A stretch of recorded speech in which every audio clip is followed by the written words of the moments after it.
Welcome and thank you for tuning in to Build and Breathe. This is a podcast that is meant to really help you improve your professional life as well as your life outside of your professional career. I'm Corey Silva. I'm a girl dad, founder of a custom software agency, and a former athlete trying to figure out my fitness journey.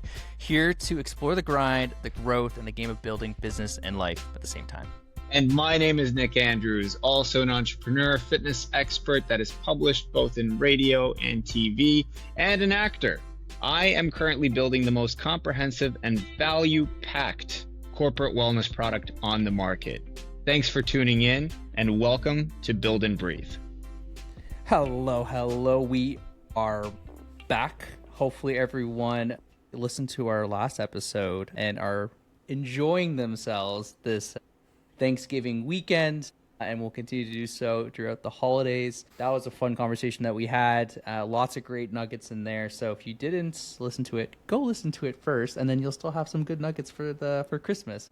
But we're going to keep trucking forward, and the question we want to ask the audience today is, should New Year, New Me start in January, or should it start now?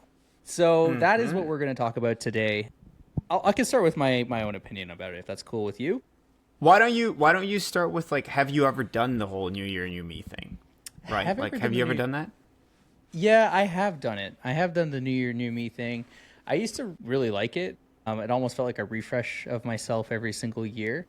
But the last few years, I don't really care too much for the whole mantra of New Year, New Me. I'm more of like the December to January transition doesn't mean anything to me. It just should be a continuation, not like a restart. And so that's just where I'm at. But the New Year, New Me thing, in the past when I've done it, it was always a kind of signal for me to like think about my new goals, both like, business, life, health. In the past or currently? In the past. Okay. Okay. Yeah. So yeah, I used to do the New Year, New Me. How about you? I don't know that I've ever really done like a New Year's resolution thing. But I do definitely take inventory towards the end of the year where I kind of like try to reflect on the last year and then make notes on like, especially things that really worked or things that like I really succeeded in. I feel like it's a cool boost of confidence. It sets up like an optimistic energy for moving forward. And then off of those notes, I more or less like try to make assumptions on like what I want to move towards, like set up new goals for next year. But I don't think that they're so much habitual as they are results based. Like I think when I think of New Year, New Me stuff, it's always like, I don't know, I want to work out every day of the week or like something like that, right? Or right. I guess people do say like I want to lose like X amount of weight, right? But yeah, I often associate New Year, New Me with like more extreme aggressive strategies to achieving a goal fast rather than like looking at the whole annual scope of things. I rarely hear somebody say like by the end of 2026 in this case, right? I want to achieve X, Y, Z, right? It's more like I'm going to do this. And so I feel like mentally you set up for a sprint rather than a marathon. Yeah. And you know what? Now that we were talking about it a bit more, I think the closest thing I've ever done to what we're talking about right now is not this past year, but was it? No, I'm second guessing myself. No. Yeah, it was last year. We were going from 2023 to 2024. I decided that in January I was going to do the 75 hard challenge. Yes. And so that was like that was my sprint. That was like my resolution was like, I'm going to do the 75 hard challenge. So that was the closest thing I think I've had to like a New Year's resolution, the New Year, New Me type of vibe. And for those listening, what's 75 hard? Yeah, 75 hard is a 75-day challenge. Basically, you have daily non-negotiables that you do every single day. If I remember correctly, 75 hard is you need to do one outdoor workout, one indoor workout. You need to drink 4 liters of water. You need to, I'm trying to think what else is here. Indoor, outdoor, 4 liters of water. I feel like I'm missing something else here. Is there a reflection-based thing or a journaling aspect of it or something? No, not really. Is it physical? Yes, there's a no. You have to take before and after pictures. You have to take pictures every single day. So it's physical more than anything else. This is a physical challenge. Yeah, Got it. Physical challenge. So that's what 75 hard is. But this is exactly what we're doing. Funny thing is, I haven't done it or done something like that since that, and that was really the only time I ever did it. Did do it though. Like, it was good. Like, I did. Did you feel burnt out by the end of the 75? No, I felt great. It actually set the like since I started that, I don't think I've actually missed a week of at least working out like a couple times, which was like almost 2 years ago. It set it built the habits that I have today for the most part. Some of them were extreme during 75 hard, which was surprisingly the most difficult thing was like drinking 4 liters of water. Harder than most people actually think. But everything else about like, I obviously don't work out twice a day. Like it was asking me to, like one outdoor workout, one indoor workout. But it did build really good habits for me. And like it helped me crack through. Yeah, it helped me crack through the barrier of, losing momentum in your workout regime, which I think a lot of people do when they go through that sprint in January. But I think this one was long enough. 75 days is a decent amount of time. Yeah. Yeah, I think that's the whole premise of the 75 hard. Like, why it's not 1 month is to commit to building an actual sustainable habit. And I guess the bet and the hope is that even if you taper off, you still maintain some of those habits to a percentile, right? So in your case, let's say like you had a 50% drop off after, like you had 7 days a week of exercise, tapered off to 4 to 3 days a week. That's a 50% drop off technically, but it's still, 3 to 4 exercises or workouts per week, right? So you're getting tons of activity. That's a good habit. And if that's baked into your DNA, it's going to render good results, right? Yeah, man, absolutely. And I remember the last thing, actually, part of the 75 hard challenge was that you also just needed to pick one diet. Pick any diet and just do it. So when I did it, I did whole food diet, which kept everything flexible, but it also like meant I picked healthier choices overall. And so, yeah, so that was really good. If anyone just does want a New Year's resolution, I highly recommend it because, I thought it was good. Set me up for, I think, long-term success. Yeah. I imagine that gets you to like be a little more creative, like, because you can't, sauces come to mind, right? You're just using then vinegar and spices and lemon juice and that kind of stuff, right? I'm assuming for Whole Foods. Yeah. And a lot of like olive oil based right. like sauces or mixes or stuff like that. It was still, to me it wasn't that good. It was just more expensive to eat that way. True, right? Yeah, but that was it. So that was the only New Year, New Me thing. But I think we wanted to talk a little bit about like, in that moment I waited until January to start, and I think part of what we want to talk about today too is like, should you wait till January or should you like, start thinking about it and doing it now in December? Do you have to wait for the new year to be the new you? Yeah. What do you think? What do you think? There's two sides to the coin, right? There's the 75 hard side of the coin, which is go all out. And I feel like you need definitely motivation of January to do that. It's also the lack of distractions. Like in January, there are no parties. Everyone is probably saving money or paying off their credit cards. So like no one's going out. There is nothing happening. So it's certainly, there's something to be said about the lack of actual distractions. That said, the other side of that coin is I believe in teaching yourself to like create habits despite the distractions and all the hardships, right? So if you can set up a baseline with the distractions, then you can bet your fast that when there's no distractions, you're going to be flying, right? It's the whole thing of like, I'm going to start a business when XYZ, like the perfect case scenarios, the perfect climate for it arises. Or like, I don't know, I'm going to buy a house when the prices are at their lowest point and interest rates are also at their lowest. It's like, well, it's likely not going to happen at the same time, right? Like the perfect circumstances just don't arise. Right. So, I mean, I think there's a finesse to choosing what you are going to start early on. There's nothing stopping you from getting, let's say you're visiting your family and it's a small town and you don't have access to any gyms and you want to focus on your wellness goals, there is nothing stopping you from at least setting up a time block to go for a walk 3 times a week, to start setting up the habit of setting up that time block. Because that time block alone is already a huge foundation for January, when maybe your work picks up, right? Like everybody gets back to the office, you rush back in, you have all these follow-ups to do, you have all these meetings, right? Q1 is officially underway, you have your targets, you have your goals.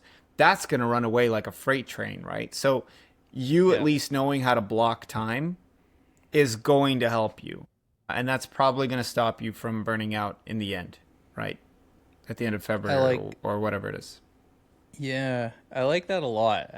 Just the active blocking out time, and actually going to do something during that time. That just creates the habit of, we replace walking with like going to work out, right? Yeah, you can trade. Yeah. You can trade it. Yeah. I actually think that's a great point to even talk about. Like, I think we grossly undervalue when we're at work.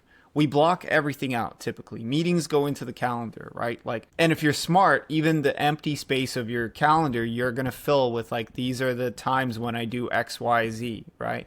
Yep. Even if it just says, I don't know, to-do list or task list, right, for the next 2 hours or 3 hours or whatever it is, right?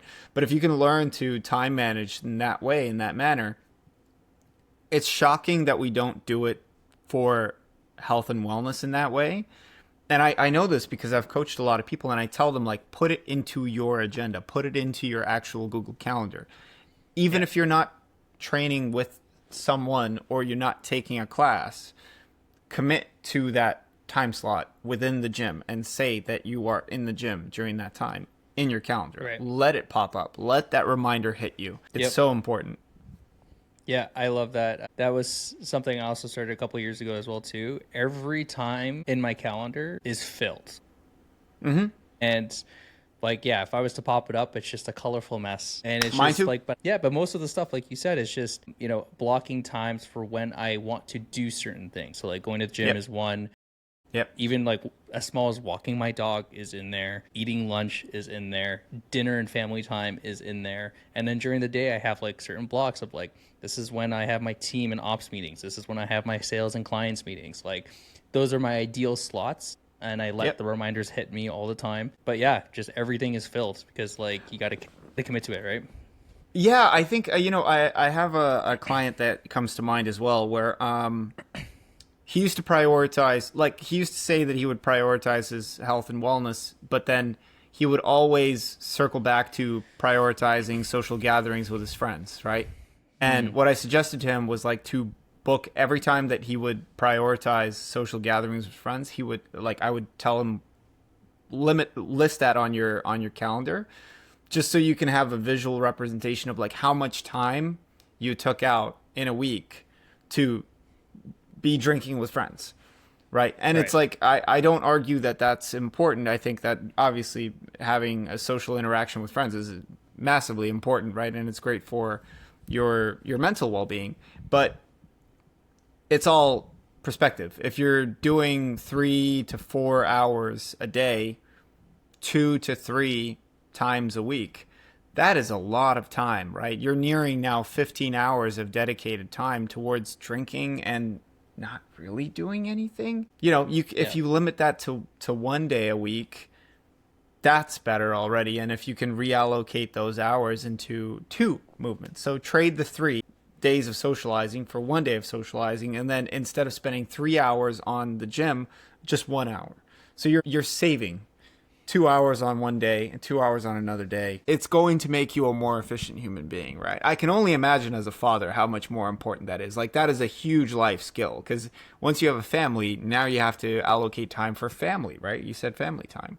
It's huge. Oh yeah, man. It is huge, because it's good to get in the practice of doing it for yourself. But then, like you said, once you have like a family, or even like a girlfriend, boyfriend, whatever it might be, these are people that are going to want your time, and you need to be able to put that time and commit to it in a calendar as well, right? So that's why even like I have date nights in there too, right? So right. Yeah, and so just the older you get, the more people are going to want your time. Is something I've noticed. Loved ones and professional people alike. Everyone just wants more of your time. You just need to learn how to box it out. Maybe that should have been our question for today, is about like time management or something like that. Time management, it's definitely come into that, right? It's evolved into that. Yeah, but it's huge, yeah. But again, so to that point, right? Like, circling back to the whole New Year, New Me thing, you can start in January, but there is nothing stopping you from trying to get better at time management now, because time management is going to be critical to your success in your new year, new me ventures. All right, starting off the second section of our podcast, Fluffy to Buffy, where we follow Cory's lovely wellness training program. Especially as we head into the holidays, things are going to get interesting and spicy. So, Cory, we're off to follow your journey, sir. What happened? How was your week? Yeah. Talk to me. Yeah. Talk to me. Yeah. How was your training? How are your energy levels? And then habits. The week was starting off great. Nutrition and training was fine. We put in one training session from last week that was missed and started the week with that. My goal initially was, we said Monday was a rest day for me, yes. And then I was training Tuesday, and then I had hockey Wednesday, so I was like, cool. I was going to move my workouts to do Thursday, Friday, Saturday. That was kind of like goal in my head. As we've talked about before, I am injury prone. I tend to get injuries. At hockey, I decided to make a hero block, and I got a slap shot right into my elbow, and I was fairly certain that I fractured my arm, and I was in the hospital the whole night. I got x-rays, a bunch of stuff done. I couldn't lift my arm. I couldn't twist it. I couldn't do anything with it, this arm. And yeah, so I was just convinced that like something was not right with it. And even still, like it's still, I can't fully like extend it. It's still quite sore. It's elbow or shoulder? No, so it's like the muscle just above the elbow, like the little ball. Oh, the brachialis. Muscle. Yeah. Okay. Yeah. So I took a slap shot at full speed within like 6 feet right there. And it's nothing's broken, nothing's fractured. It was just a bad like muscle bruise essentially. So I iced in heat for basically since Wednesday evening. Yeah. And yeah, it kind of fucked up my working out schedule, because I couldn't lift anything. I was going to say yes. Today, yeah, my goal for today though is still I'm going to do legs today, and then I'm going to do one more workout tomorrow. Okay. Before I leave for the airport. Or when I get there, because there is a gym there as well too. So cool. I'll do one today, one tomorrow. So I'll be able to get 3 in for like the week that we had scheduled, but again, just like backloaded, kind of like the week before. Right. Yeah. So unfortunate circumstance. I did try to keep my nutrition pretty good throughout the week. I haven't added in some stuff from today, but like from the rest of the week, I was still adding in some stuff. But yeah, it wasn't perfect this week either. And doesn't have to be. Everything was doesn't have to be.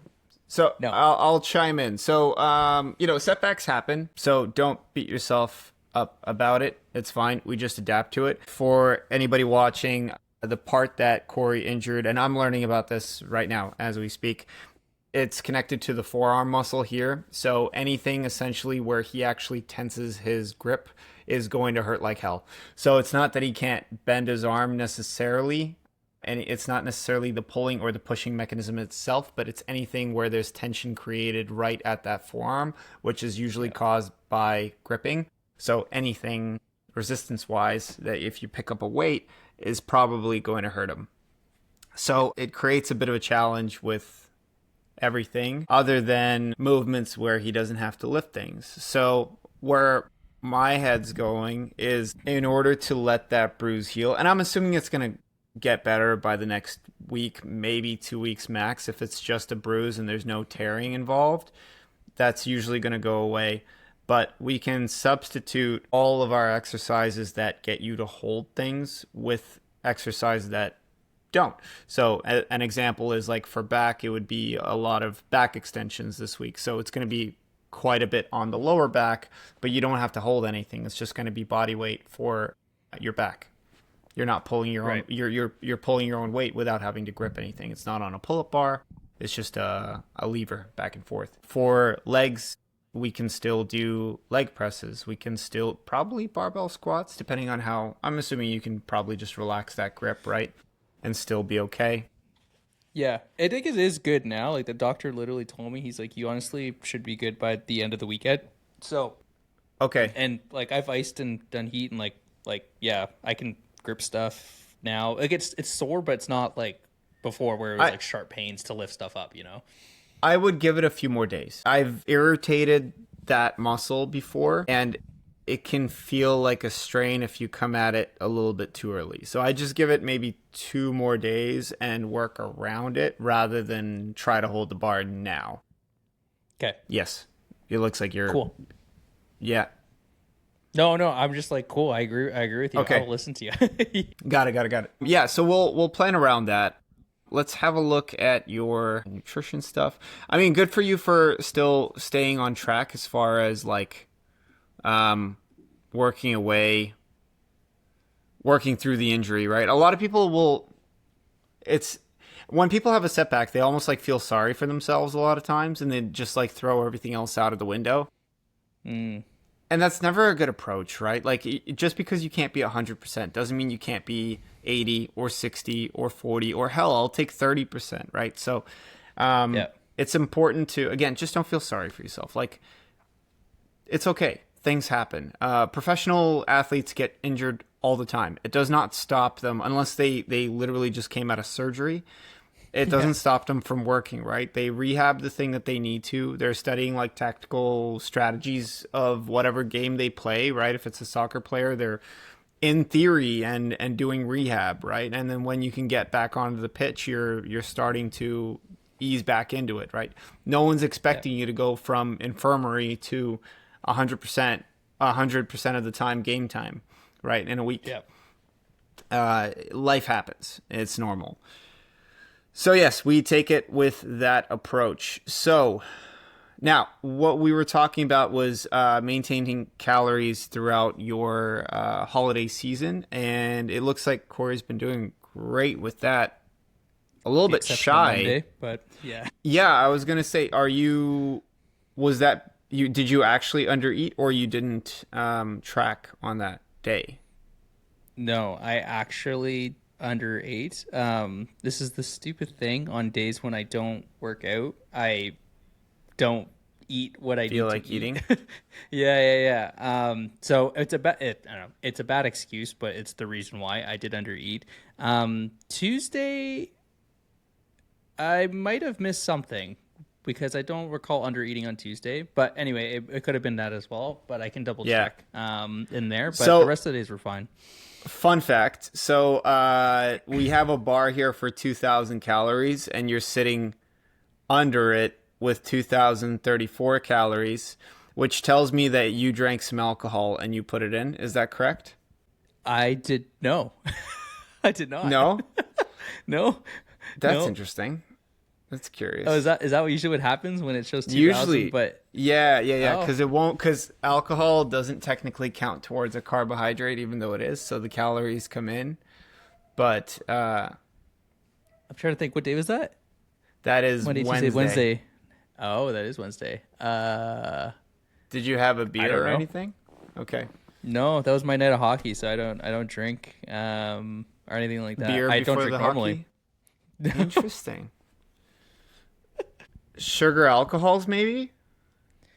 That's the other one that could have done it. Like Yeah. sweeteners, like fake sweeteners. I don't think so. Protein bars? I had a protein bar, yeah.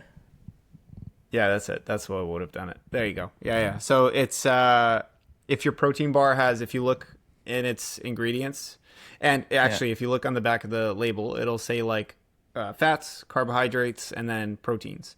So under carbohydrates, it'll say fibers, it'll say sugar alcohols, and then it'll say sugars. If it has sugar alcohols, it's going to count it as an alcohol. So it's not a real calorie. Sugar alcohols just pass through your system. They don't get absorbed in any way. So they count as calories, but they don't count as carbs. It's weird. Interesting. In terms of like the mathematical thing. Okay. Yeah, that might have been it. Technically, fiber is the same, but fiber gets calculated as an actual carbohydrate. Gotcha. Yeah, I have been having more protein bars, and so that could be. That's what probably it is, the disparity. Sure. Yeah. That makes sense. Okay, Corey, we got to get you to eat a little bit more protein, dude. You're still shy here by a few. So, yeah, you're having your protein drinks, right? So I guess it's just. But also this week I also only had it on Tuesday essentially, and then every other day I don't think I've had one. Yeah, which that's probably could account because for of the 50 grams. lack of activity. Is that why? Yeah. It's such a bad. I'd love to talk about this. Like it feels like such a terrible excuse. We should talk about it. Like it's actually fairly common. It's more common than you think. Yeah. So a lot of, I mean, look, when you are more in tune with your body, especially if you start working out more regularly, you start getting hungrier more regularly. That's normal. You break down muscle fibers. Your body wants to eat. You feed it. It creates, you get your happy hormone release, right? So everything is just fine and dandy. When you stop working out and you've been working out regularly, your body can't quite understand why you would need the extra calories in a given state. The way to trick it, I find, and it is kind of physiological, it is kind of psychological. Okay. If you go for a slightly faster walk or something that could simulate exertion, that can trigger the mental side of things to say, okay, well, we should probably have that protein shake now, right? So that can be a way to do it. So when you walk your dog, you can switch that into a more brisk walk as a strategy to get around that a little bit, right? Just to carve up a little bit of hunger. Okay, I like that, since that's like a pretty frequent activity for me. Cool, because I think I went from like when I was training for the marathon and even prior to that, like I was doing 7 days of activity. Yeah. And now I'm having like 3 or 4 days on like, weeks that some shit happens. And on those days, like massively under eating. And it's just, it's frustrating when I look at it. And I just like, I want to switch that up. Yeah. I think maybe it's also, I think we should talk about why this is important as well. So this is something I have to educate every single person, most people on. Because if our goal is to lean out, why is it an issue that you're under eating? The issue is that the body is fed inconsistently, so your body doesn't really know what it's doing as a function. It doesn't know if it's burning fat. It doesn't know if it's building muscle. There's no state of stability, which spikes your cortisol levels, so your stress hormone goes up, which makes it harder for us to do anything with your body. Your body's just in a state of resistance. So whenever you're trying to like do a transformation, a physical transformation, the best way to do that is to create stability and then create a drastic change and then hold that drastic change in stability, if that makes sense. So it does. To say it in absolute plain English, we need you operating at 2,000 calories so that when after the holidays we cut, we make that substantial cut and it is felt, and then we hold that cut. if it's up and down here, we won't be ready. That when we cut, we won't feel it. Your body won't respond to it because it isn't drastic enough, right, to signal change. So it's a tricky thing. Yeah. So that's the importance of getting to those now. Okay. I'm going to make a very concerted effort to change this, because I felt like, I mean, circumstance over the last 2 weeks, like it was an injury this week. Last week the week before I was sick, like whatever. But I do want to make a very concerted effort to do better.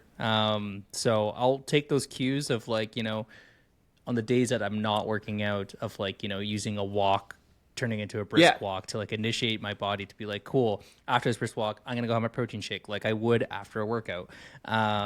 Yes. Or eat a meal, whatever. Like it might be a lighter snack or something like that, but like, to initiate some sort of like nutrition afterwards. You're also not that far off, right? Like you are basically like a Greek yogurt and something away from target goals. So yeah, it's just about finessing it. I think literally a brisk walk will do it. It's just a short little signal. If you were like 500 calories short consistently, that would be a problem. Yeah. Okay. But I think right now it's probably tied to that. Yeah. It's good. And a good silver lining here is that my fiance has actually been listening to our podcast pretty consistently, and which has been helping because she does a lot of the grocery shopping right now while she's on mat leave. And so she's been picking up a lot more, like how to add more protein into our meals. So I've been having like, cottage cheese with my eggs in the morning, been buying like more egg whites, doing like more chickpeas and beans and like all this sort of stuff. Great. Rochelle, hemp hearts for Greek yogurt would help him a lot. Hemp hearts for Greek yogurt. This is my live grocery list. But this is just a really small point I want to like make for everyone, is that like, doing things on this on your own, like setting your own goals, try to transform your body, can be hard. Having people in your life support you in ways like this, including your coach, statistical analysis. It's just useful to have someone that's like, making it easier for you to attain your goals, I guess, right? Yeah. I think it's honestly a lot of this comes down to consistency, and the more consistency you provide, the more results will come in. I think most people struggle with results not because it's the wrong formula, but because there's no consistency in their formula. Right. Fair. Cool. Dude, the only other thing, the training. I know I mentioned this. I'm going to Turks and Caicos tomorrow. Yes. So I will have access to a smaller gym, but I do want to talk about like potentially what workouts could look like next week. Yep. I think we should. Yeah.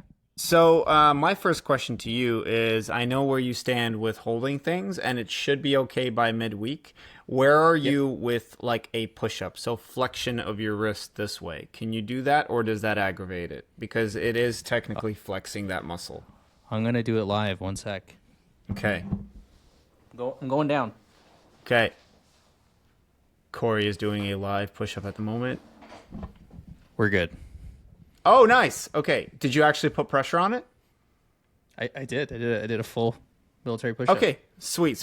Okay. So with that, we can assume that all pressing movements are good. So really now push day is pretty much a go.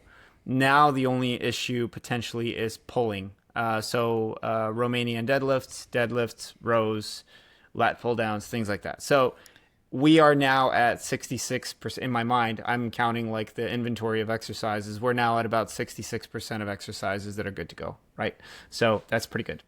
As far as Turks and Caicos, so we have I'm assuming a typical hotel gym setup at this point. So if we're lucky, you're going to get a dumbbell rack that goes up to 55 pounds, if we're lucky. The way I usually treat this is it's just volume heavy stuff. So the reps are going up, and you're just pumping out tons of repetitions of exercises. I try to typically switch it to more of a high intensity stuff while people are on vacation. And then the other thing is I will downgrade you to 3 days a week for vacation, and keep those workouts to about 45-ish minutes. So get you to go in, get out, and 3 times a week instead of 5 days a week. The rest of the times, if you want to do something, go kayaking or do something outdoors and enjoy yourself. Go paddle boarding, do something like that for yourself.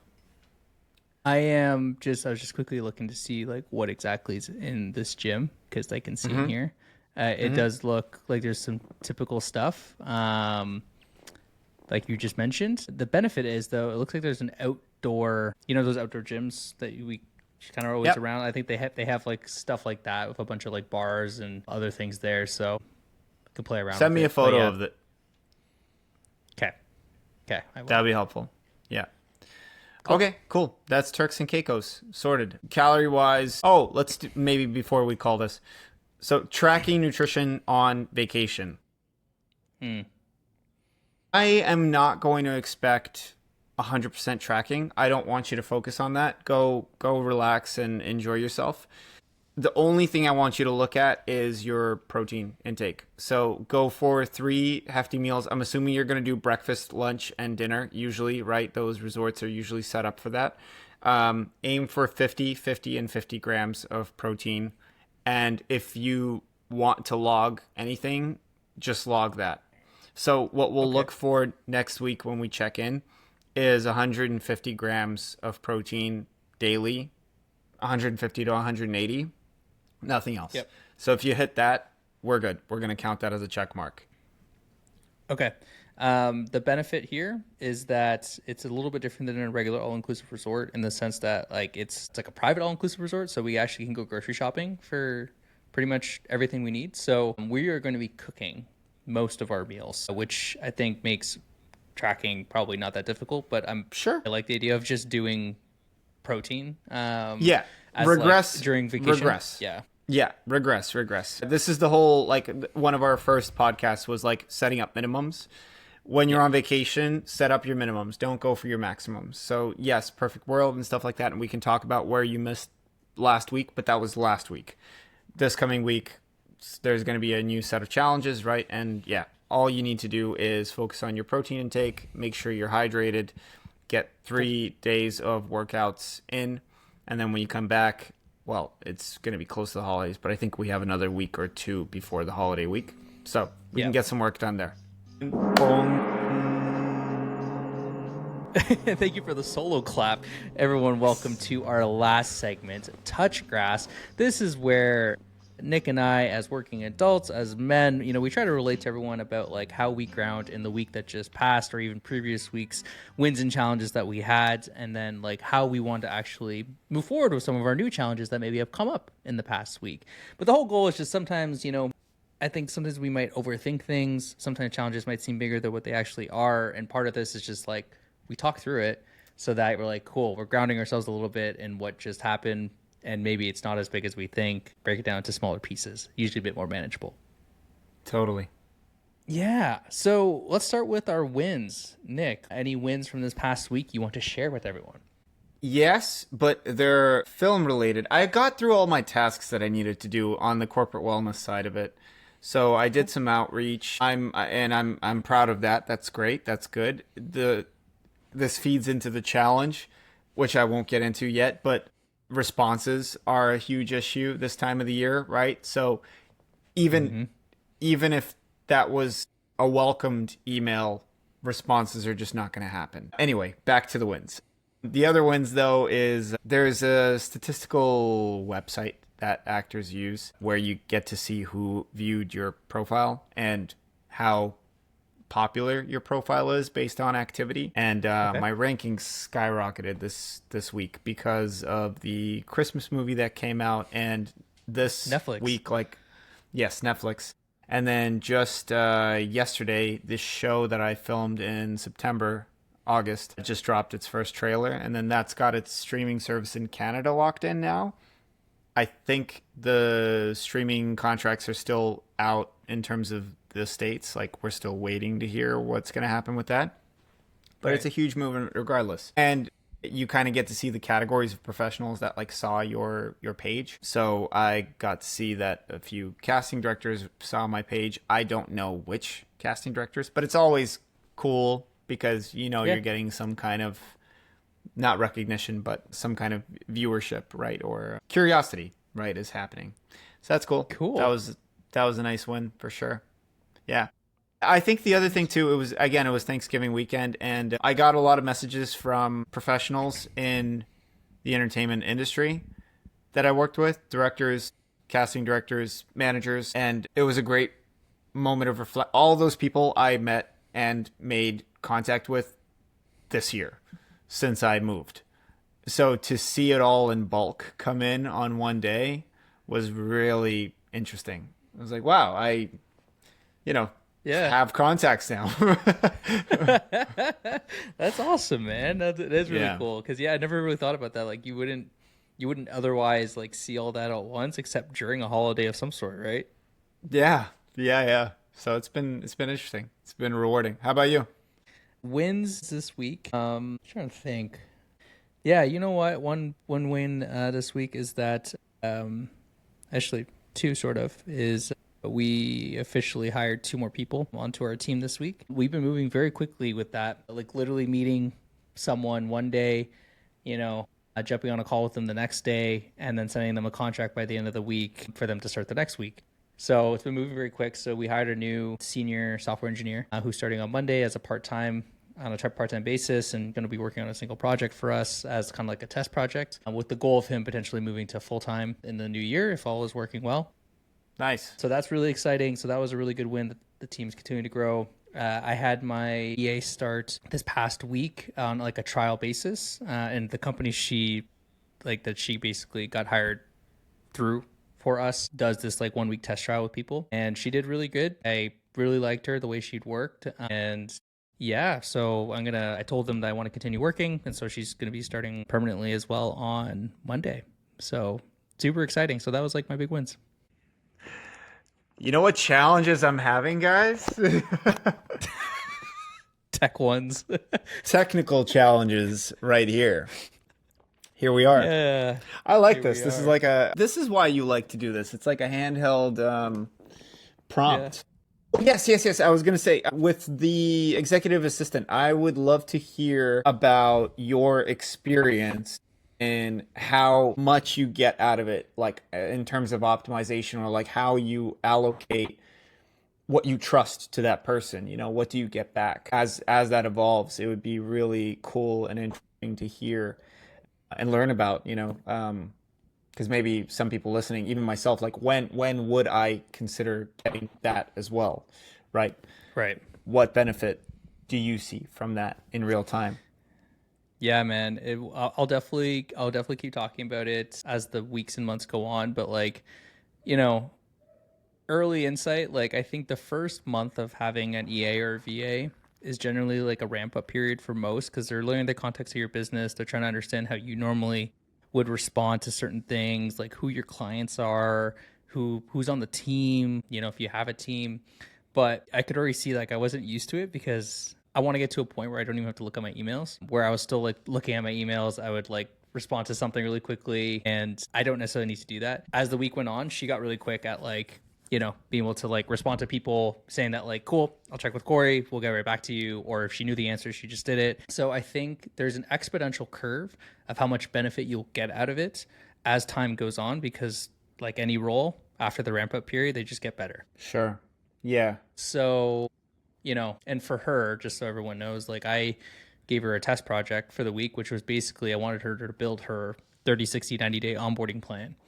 And if it was good, her next task is to execute on it. So it was good, and she is going to go execute on it now. But to me, super beneficial. I think we underestimate how much time we spend in our calendars, in our emails, like organizing, client communications, project management, like whatever it might be. So it is going to be even like stuff like, invoices and like reminders about like when certain reports need to be created or they can create them. Like it's just endless the amount of stuff that you spend potentially hours on that you don't really notice.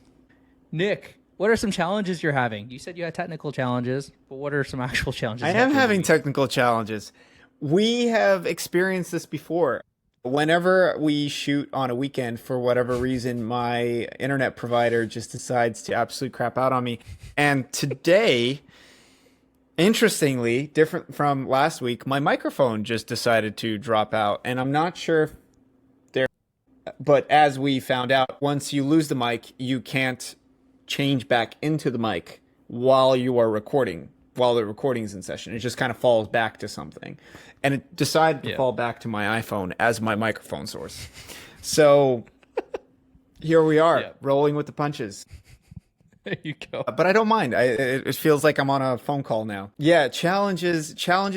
I am experiencing I have experienced this every single year in different ways. And the last couple of years, so the challenge itself is when the holiday season approaches, most people start to check out. People have their vacations booked.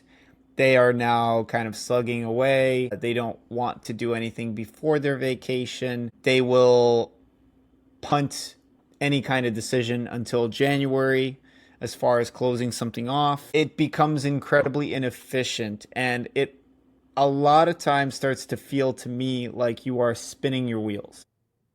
It is increasingly more difficult when you are trying to work on your business. So the last couple of years, I wasn't necessarily pushing for a new product to enter the market, right? So it wasn't as felt, I feel. And so I could sort of more or less just coast and disconnect.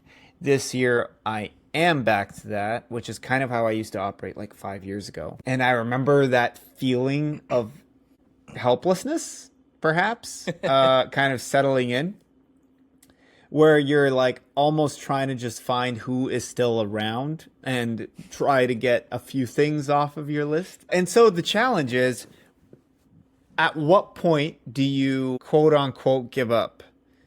Do you give up during this time when things are just not moving forward? I'm of the mind that I'm going to try to figure out what I can move forward, but it's a very small list, if I'm being honest. You know? Yeah. At what point do you just say, I'm just gonna take it easy, until people come back? Yeah, it's that's a really difficult one, and I feel like I'm gonna start feeling it in the next few weeks here. But I've had so much momentum heading into like even the past week that I haven't felt it yet, but I know come December 1st and onwards, it's gonna get quiet. The way I think about it, like in both your scenario and in my case as well too, like there's a lot of outreach, talking to external partners and people and trying to get answers from people. This is often a time where I just switch where my productivity goes. And for me, it's like we have a bunch of projects that we need to deliver on and tasks that need to be completed. And so my mind just goes to like, let's just focus on doing that versus like, I would say more business development perspective in my mind. Because I think that's where, you start asking the question, like, when do you just give up? Because like, they're either going to come back to like 4 emails from you being like, yo, how you doing? Hey, happy holidays. Hey, hope the holidays were good. Hey, happy new year. And they might just be annoyed. So to avoid some of that annoyance, I just lean towards like, what can we do internally, work and task wise, and maybe business development. Maybe business development takes a little bit of a slowdown, and just because of circumstance and nothing else. Yep. Yeah, that's a good solution. I have decided, like, I have a meeting with a new team member tomorrow, so I'm gonna hope to onboard another member of the team. Cool. There's a few like product sharing pages that I'm developing and some conversations with my salesperson that I need to have. So to your point, yes, internal, right? But all external stuff, I'm even debating, next week, I think I'm going to follow up next week. It's right after Thanksgiving week. Yeah. And I think we probably have 2 more weeks of business, realistically, before everyone completely just falls off the map. So I'm mentally preparing myself. And with film it's the same thing, right? Like there comes a point where like around mid-December you're just not going to hear from anybody. And it just becomes this blank slate up until like January 9th, something around there, right? When people start to wake back up. Yeah. I'm curious to see if outreach and business development can restart like January 3rd or 4th, right? Because then that's actually a shorter window of time. But I remember like people are on vacation until the week after January begins, not even like the first week. Yeah, So especially people that have kids and families and stuff like that. Some of them will lean towards like whenever school goes back, generally. Yes, right. Yes. See, I don't even think of that. Right. When does school get back? I think it's like the second week of Jan, like that second Monday or something. Yeah. Aha. Okay, that's why. Yeah. Am I incorrect in assuming that like all we got was New Year's Day off in school and then we were right back? Is that incorrect? Like I always felt like we were back January 4th or something, or 3rd. I don't actually remember. Yeah, maybe we had it harder. you know. This is what happens. Like back in my day. Yeah. This was us climbing uphill twice. Scenario. Yes. Yeah. Well, I remember when we were in college, I think in the last year of college, they implemented a mental health week in like in the fall. October. Yeah, in the fall. And I was like, why do we need this? We just got through, it was summer and then it was like a month and a half and it was midterms and then now we're off again. And then we have like another month and then we're off again. Yeah. But apparently, allegedly, there was a high suicide rate during that time. So they needed to do something about that. So, hey, that sounds like a good cause. That's a good cause for it. So. Yeah, that took such a darker turn than I thought it was going to. But yes, you're correct. So no, for real. I mean, breaks are bad. Oh my god.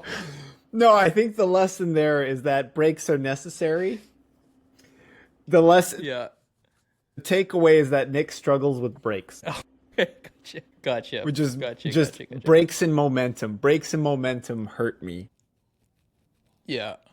Selfishly. Which actually, this is really good because this is like that was kind of like the challenge I was going to bring up when we started talking about this at the very beginning before we started recording was about this breaks in momentum. That's the challenge I've been dealing with is that I'm going on vacation next week and I'm still going to be working on like Monday and Friday because I have important client calls during those times, but when you have a lot of momentum and then you do something that's going to purposely slow you down or feel like you're going to slow yourself down is very hard mentally for me to kind of grasp and be okay with, and almost like this sense of being okay with like relaxing when you know that they're generally during that time that you're being productive in a different manner. So I've been trying to just like frame it differently in my head of like, this is a different type of production. This is me being productive with like my family and, my extended family as well too. And that is also a necessary thing in my life that I need to do. That's outside of work. That's going to just continue to make me better when I get back into work full time. That's a great reframing. That's a great reframing because there is something to be said about being externally influenced in a positive manner from like a different stimulus, right? Like to be re-motivated, re-inspired by something else. Yep. I have experienced like fresh ideas when I'm staring off at the ocean and like having a mojito in my hand.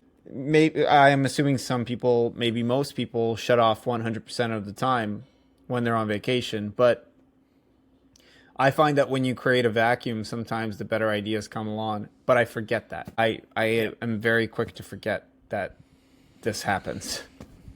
Yeah, it just like my go-to mindset is always just like, go. I found success. Yeah, I found success in just doing, right? So why stop doing? Me too.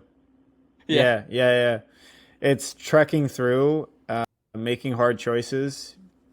Most of the time going where a lot of people are not willing to, because that's usually where the opportunity lies, I find. Yep.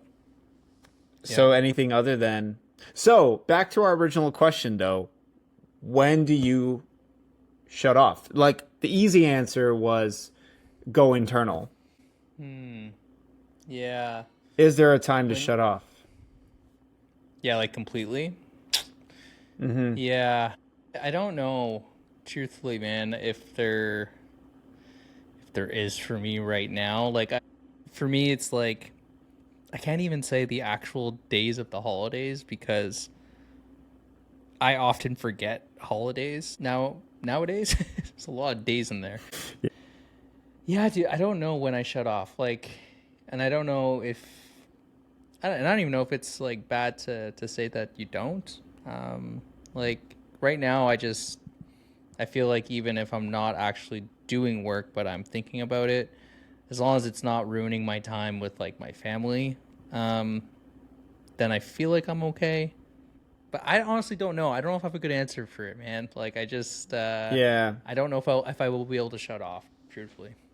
This is an interesting self-exploration topic, right? And it's like you. I don't know. I don't know if I can. I know that I'm good at being present at certain moments. So when I'm at a gathering or something, I will be 100% in that gathering. So I can shut off and not think about work during that time.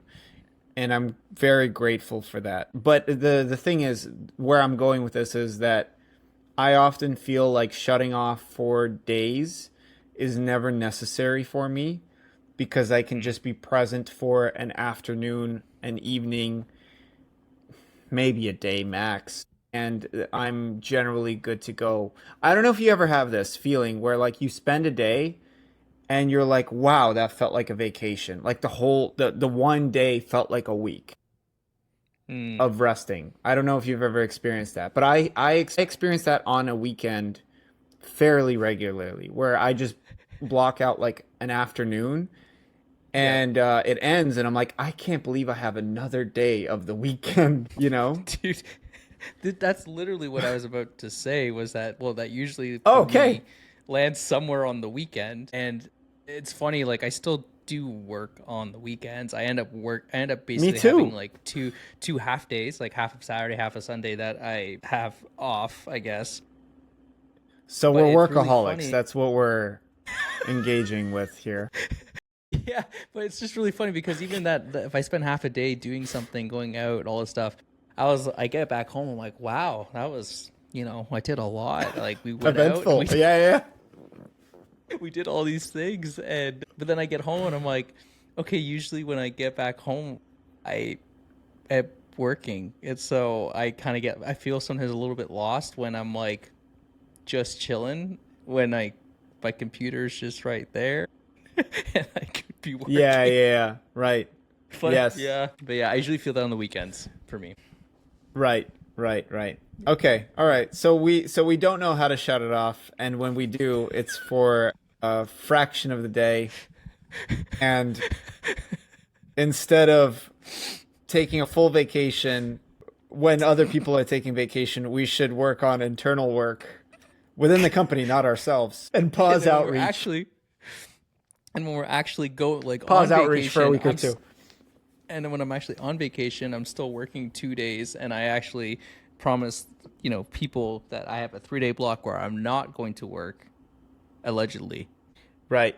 But also reframe that you are being productive just in a different way on Yes, vacation of half a day. that's right. Yeah, Did we cover yeah, everything? yeah. I think we covered everything. I think we're good. Yeah, Great. this is healthy. Yeah. Take what you will from this. Yeah, yeah. We'll report back on how this works. We're going to get Yeah. stuff done. That's for sure. Clearly. I was trying to explain to someone how I am so excited that I talked about it a couple of weeks ago where I'm like relocating my time. And so I've successfully done that starting December, which when everyone's shifting gears. I am ready because I have now 2 full work days, Tuesday and Thursday, that are now flexible completely during like I have a solid 8 hour 6 to 8 hours, which is great. I am so excited for that. And people were asking me like, oh, so like you can go and do things with your day. I'm like, no, this is to reinvest into the other businesses. Like I have a work day free that I get to reinvest that into. Like I just unlocked 15, 16 hours of work in my day. Which was from previous work. Which was from previous work. Yeah. So now I could be even more efficient with work. It's so amazing, man. It's such a if you were German, this would be so funny because that feels like such a German thing of just being like, yes, yeah, very efficient, you know? Yes. Yeah. Das, yes. Oh my gosh. All right. I feel like we should wrap Excellent. this up here. Everyone hearing about our work alcoholic methodologies, listen to what we say. Maybe. I hope it's relatable. Yeah, I hope it's relatable to someone out there. But, if not, you can just laugh with us. That also works. So. It's good to laugh at yourself. I know my flaws. Hey, thanks for tuning in and thanks for listening. Please feel free to give us a like or a review or a comment on whatever platform you found us on. And if you want to send Cory or I a direct message if something you found was super relatable, give us a shout on our socials. We'll put them in the description below. Thanks again for listening in and tuning in to Build and Breathe.